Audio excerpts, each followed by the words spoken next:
Qual o papel da internet e a movimentação das redes na corrida eleitoral no primeiro turno das eleições? Ela foi fator decisivo no resultado do voto no primeiro turno? E no segundo turno? Terá importância na disputa do voto? Para falar com a gente sobre essa questão, nós conversamos agora com Ana Júlia Bernardi, que é professora da Fundação Escola de Sociologia e Política de São Paulo. Olá, professora, boa noite, tudo bem? Seja bem-vinda. Olá, boa noite. Obrigada pelo convite, é um prazer estar aqui. Professora, vamos falar de internet e da importância da internet. Qual o seu papel nestas eleições, agora nesse pleito eleitoral acontecido no primeiro turno no Brasil, em vários estados, no último final de semana? Eu queria repercutir com a senhora, de fato, a internet teve relevância, não teve relevância? Foi aquilo dentro do esperado? O que a senhora pode falar para os nossos telespectadores aqui da TVT e ouvintes da Rádio Brasil Atual sobre essa questão? Sim, com certeza. A internet ela vem modificando os pleitos eleitorais já faz muito tempo, né? Lá em 2010 já houve desinformação. A desinformação, as fake news, elas ficaram mais fortes em 2018, principalmente, e esse ano também teve o seu impacto. Nas vésperas do primeiro turno saiu uma notícia que o Marcolo supostamente apoiava Lula. Sempre nas vésperas dos turnos aparecem diversas notícias atacando candidatos e obviamente isso acaba tendo algum impacto no voto do eleitor. A gente não consegue mensurar exatamente quanto. A internet ela pode ser muito positiva para que candidaturas que não têm tanto financiamento possam se conectar e se eleger, mas também tem esse aspecto negativo da desinformação, da campanha negativa, que foi uma coisa que, principalmente nas últimas semanas, as candidaturas presidenciais ficaram muito no entorno dos ataques entre os dois principais candidatos e principalmente os apoiadores do candidato Bolsonaro que se articulam dentro de uma milícia digital focaram muitos ataques, tanto no Lula quanto no PT, tentando relacionar o Lula como um presidiário que estaria ligado ao crime, e não só esses ataques diretos, né? Ao longo da presidência do presidente Bolsonaro, houveram várias manifestações contra as urnas eletrônicas, contra os institutos de pesquisa, isso tudo de ataque direto aos tribunais eleitorais, e tudo isso foi uma tônica ao longo dessa campanha até o primeiro turno. Pelo monitoramento que a gente vem fazendo, nós apontamos que até um pouco antes do 7 de setembro, o ataque era muito centrado nos ministros e muito centrado na fraude eleitoral. Depois, com a proximidade do 7 de setembro, começaram a perceber que aquilo poderia prejudicar a própria campanha de Jair Bolsonaro e se atenuou um pouco os ataques, embora se mantivessem. Então, houve uma inflexão nesse momento e o ataque ficou mais direcionado ao candidato petista. Nesse sentido, a esquerda nas redes também se mobilizou para defender o processo eleitoral, para defender as urnas eletrônicas. Então, a gente foi tendo uma guerra de narrativas aí entre o 7 de setembro e o primeiro turno. Então, todos esses elementos estão evidentes, né? Claro que ainda vai ter mais desdobramentos. Essa curta semana que tivemos, que parece que durou 2 meses quase, já houveram muitos ataques, muitas mensagens diretas, trocas de farpas, né? Até envolvendo muito a pauta do pânico moral, tanto religiosa, de aborto, e até tentando atribuir o candidato lulista a um fechamento de o candidato Lula a um fechamento de igrejas. Então, eu acho que essa vai ser uma tônica nas redes sociais até o segundo turno, esse pânico moral e a tentativa de mobilização da religião como uma forma de modificar os pesos, né, do voto. Professora, queria te perguntar então, diante dessa guerra de narrativas que você já bem colocou, essa análise que você fez aí desse papel da internet no primeiro turno, queria te perguntar o seguinte: as instituições de controle do disparo de fake news, do disparo em massa. As empresas de internet, que a gente bem sabe que dominam os algoritmos, e até mesmo a ação de vários pools de imprensa que fazem um combate, fique sabendo aqui o que é fato, o que é fake, isso tudo tem tido algum resultado como um combate à fake news?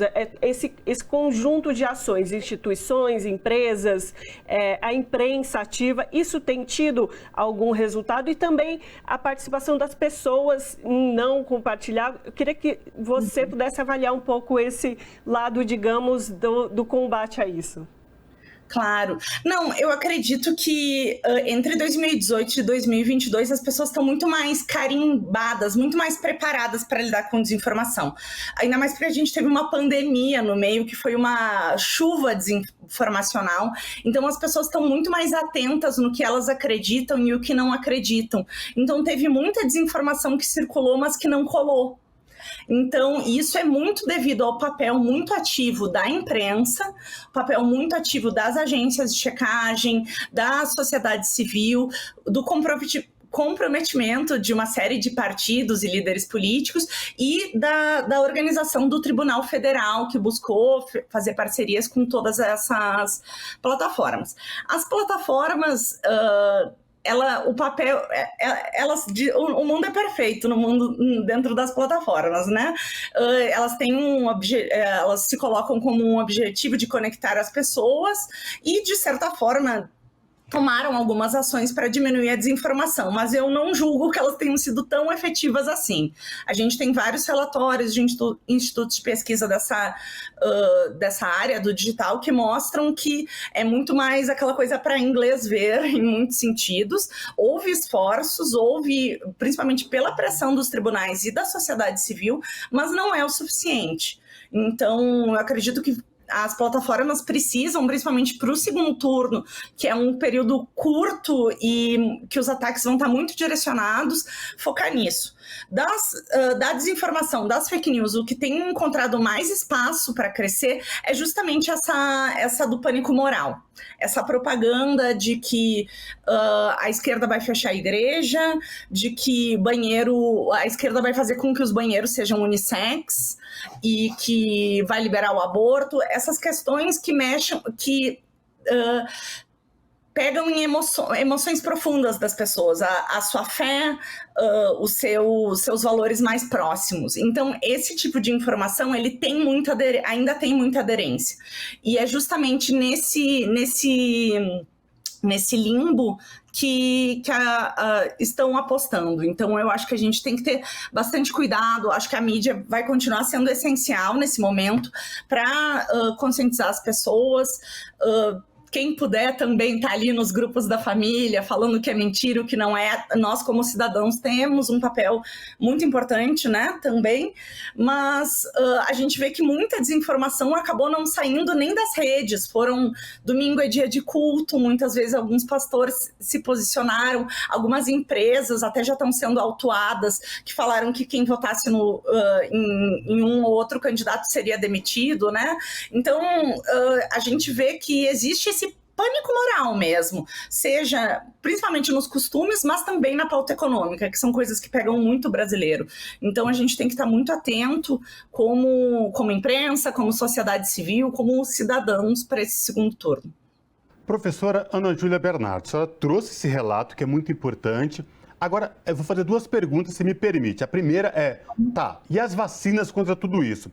Teoricamente, seria por conta das plataformas? As plataformas deveriam ser mais engajadas na preparação disso e não soltar qualquer informação? Ou não fica literalmente ligada às plataformas sobre essa questão da fiscalização e barrar as fake news com uma espécie de vacina? A segunda, professora, a senhora trouxe religião, discurso moral, sexualização. Enfim, num país com a fome batendo na porta de milhões de brasileiros, desemprego aí para mais de 20 milhões de pessoas desempregadas. Enfim, professora, como lidar e como tratar as questões importantes? Como é que o discurso religioso, moral, ele se sobrepõe a coisas tão importantes inerentes à sociedade, que é fome, desemprego, saúde? Sim. Quanto às plataformas, eu acho que elas têm que ter um papel mais ativo, não só em diminuir os algoritmos, porque existe uma milícia que atua dentro das redes, que mesmo com os algoritmos baixos, eles conseguem redistribuir e direcionar ataques. Então, mesmo apontando ali uma mensagenzinha que aquilo é desinformação e não derrubando, aquilo vai circular. E uma vez que aquilo está na rede, o estrago é feito. Então, eu acredito que as plataformas precisariam agir mais na remoção do conteúdo do que apenas no tagueamento. E a gente já encontrou evidências que, por exemplo, quando uma candidatura entra no TSE para retirar uma postagem que é falsa, aquela repostagem ela acaba sendo utilizada pelos autores e pelo grupo político e mais circulada ainda.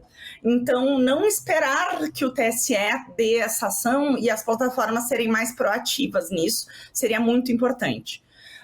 Quanto à segunda pauta, realmente é muito triste que a gente esteja nesse estágio que a gente está, ainda mais depois da pandemia, que tantas pessoas faleceram do jeito que ela foi conduzida, mas o brasileiro ele é muito enraizado na religião, então a religião tem esse peso. Eu acho que a gente tem que fazer isso mesmo, a gente tem que trazer, beleza, isso não é verdade, ninguém está propondo fazer esse tipo de coisa, mas vamos discutir o que importa, as pessoas que estão com fome, as taxas de desemprego, foi criado um cenário artificial para dar benefícios para grupos políticos que beneficiariam o presidente, o orçamento secreto, que foi que foi muitas vezes maior que qualquer outro escândalo de corrupção, tem que trazer para o campo da realidade e mostrar que o cenário que a gente tem hoje é um cenário quase de possibilidade, não digo de ruptura democrática, mas de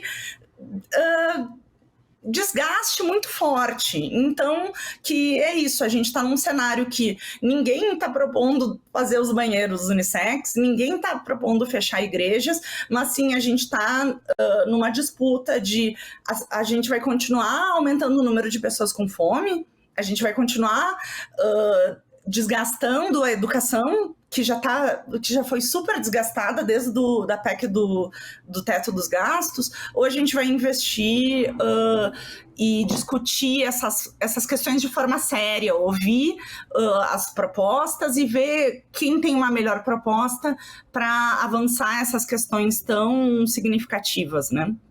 Professora, eu sempre fico me perguntando nesse momento em que a gente discute internet, processo eleitoral, como isso se relaciona, de se aquela nossa conversa do dia a dia, no portão com o vizinho, do colega da faculdade, falar com a mãe, com o pai, se esse boca a boca presencial, no corpo vivo, se isso faz diferença nessa relação. Porque eu tenho a impressão, aí colocar a minha opinião, é que eu acredito que isso pode ser muito eficiente, mas queria ouvir você sobre isso. Assim, isso pode ser eficiência, esse tete-a-tete presencial, pessoa com pessoa?